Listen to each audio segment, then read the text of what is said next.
Merci beaucoup. Monsieur le Président, Monsieur le Ministre, Madame la Présidente de la Commission, mes chers collègues, nous nous retrouvons pour cette ultime étape de l'examen par notre Assemblée de la loi de financement de la Sécurité sociale pour 2021.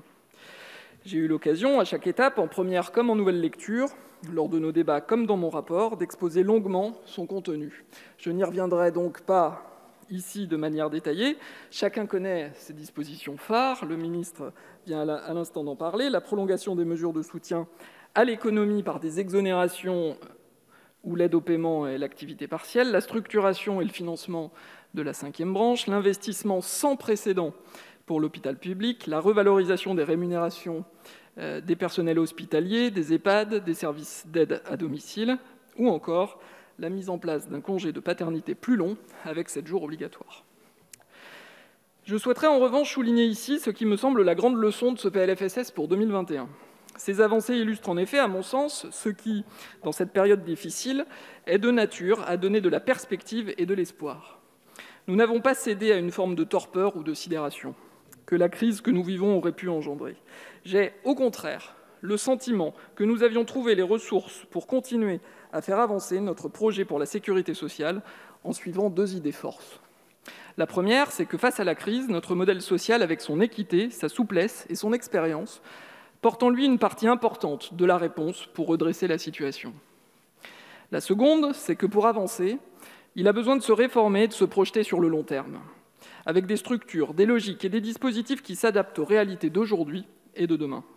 Cette 5e branche, longtemps annoncée, longtemps repoussée, que nous avons créée dès cet été, puis consolidée tout au long de l'examen de ce PLFSS, en est l'un des exemples les plus éclairants.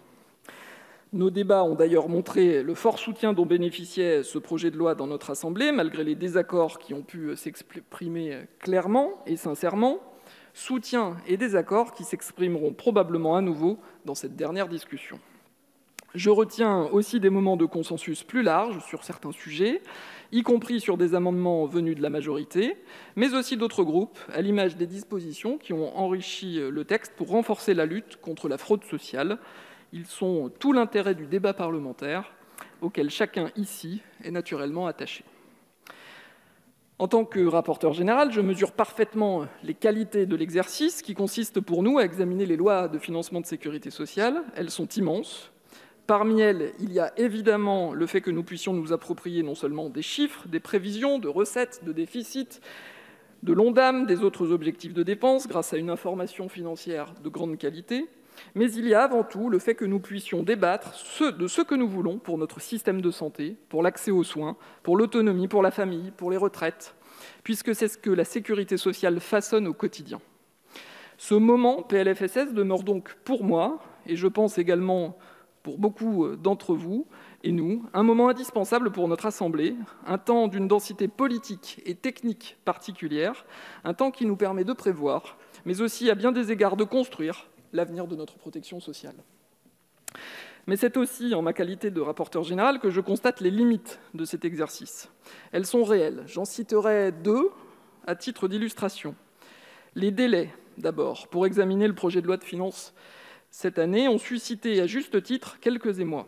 Je me contenterai d'observer objectivement ici que le PLFSS subit de tels délais chaque année.